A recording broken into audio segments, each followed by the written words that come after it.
Hi students, welcome back to the second part of the poem Mending Wall by Robert Frost. Today we will discuss the next 18 lines from the same stanza. In the last video we saw that what have happened to the wall, and now let's move to the 12th line of the poem. I let my neighbor know beyond the hill, and on a day we meet to walk the line, and set the wall between us once again. We keep the wall between us as we go. Students, the poet says that I let my neighbor know beyond the hill. Yes, students, fortunately or unfortunately, our poet notices the gaps on the wall, and he himself decides to inform the neighbor about it.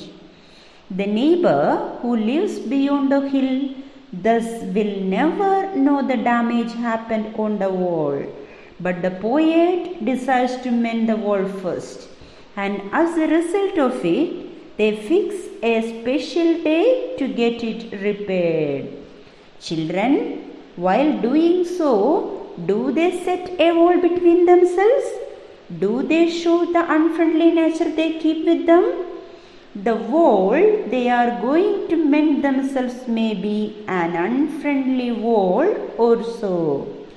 Sometimes it may be a mental wall which acts as a barrier between their friendship, love, communication and true relationships. The metaphor wall may be a physical wall or a mental wall between two persons.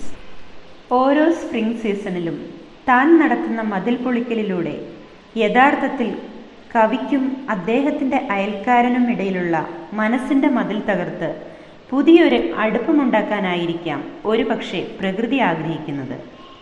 പക്ഷേ ഇതൊന്നും അറിയാതെ അല്ലെങ്കിൽ അല്പം പോലും ശ്രദ്ധിക്കാൻ കൂട്ടാക്കാതെ പണ്ട് മുതലേ തങ്ങൾ വളർത്തിയെടുത്ത ഒറ്റപ്പെടലിൻ്റെയും ഏകാന്തതയുടെയും സൗഹൃദമില്ലായ്മയുടെയും മതിലുകൾ അറിയാതെ കെട്ടിയുയർത്തിക്കൊണ്ടിരിക്കുകയാണ് കവിയും അദ്ദേഹത്തിൻ്റെ അയൽക്കാരനും കൂടി ഇവിടെ.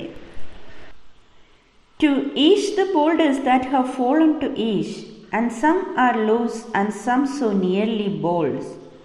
We have to use a spell to make them balance.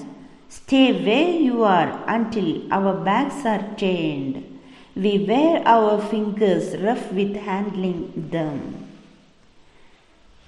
Students, the poet picturizes the construction or the mending process of the stone wall very amusingly through these lines. The shapes of the stones are humorously portrayed here. He describes that some of them are in bread shapes and poet calls them loaves, and the round-shaped stones are called bowls also. These different geometrical forms never agree with each other, so they start to fall down one after another. Thus he remembers to perform some magic to make the stones on a balanced state. Students, do you know what's the poetic device used by the poet here? Yeah, for describing the shapes of the stones, the poet used metaphor here. On the very next line, Frost highlights humor very beautifully. തങ്ങളുടെ മതിൽകെട്ടലിനെ രസകരമായി വർണ്ണിക്കുന്ന കവി ഇനിയും അതവിടെ ഉറപ്പിച്ചു നിർത്താൻ എന്തെങ്കിലും magic വേണ്ടിവരുമോ എന്ന് ഒരു വേള ചിന്തിക്കുന്നുണ്ട്. ഉറപ്പിച്ചു വയ്ക്കും മുമ്പ് തന്നെ ഉരുണ്ടു വീഴാൻ തിടുക്കപ്പെടുന്ന കല്ലുകളെ നോക്കി ഒരമ്മയുടെ സ്നേഹശകാരം പോലെ ഇത് കഴിഞ്ഞ് ഞങ്ങൾ തിരിയും വരെയെങ്കിലും അവിടെ തന്നെ ഇരുന്നോണം എന്ന് പറയുന്ന കവിയെയാണ് നമുക്കിവിടെ കാണാൻ സാധിക്കുന്നത്. Oh, just another kind of outdoor game, one on a side. We all know that this wall mending is not an interesting and easy work.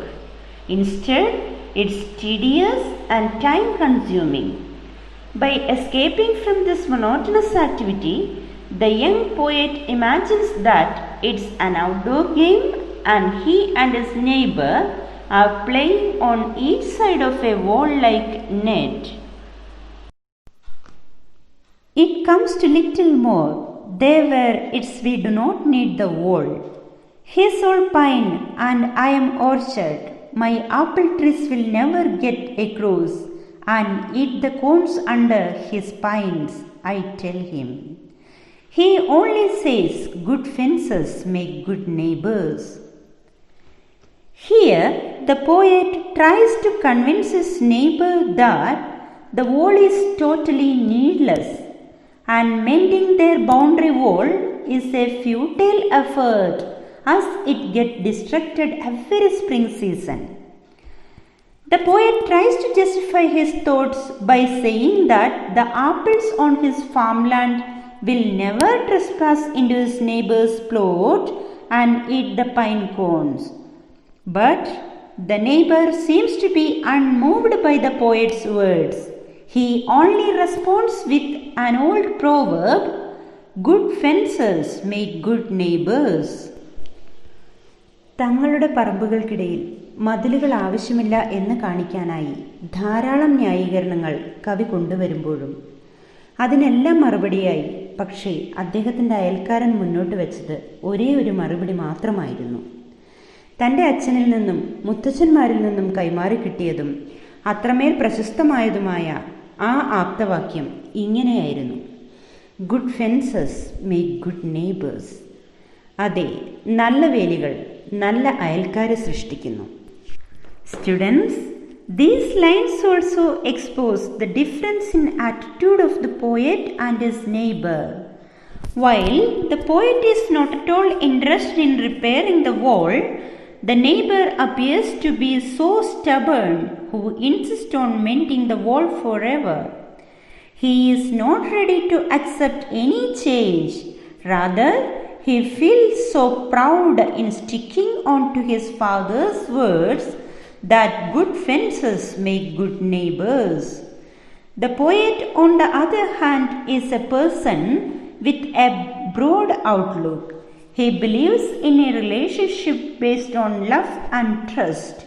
That's why he considers wall as a barrier to their friendship and intimacy. Dear children, before winding up this session, let me ask you one question. Do you think that the proverb good fences make good neighbors is a mere reply only?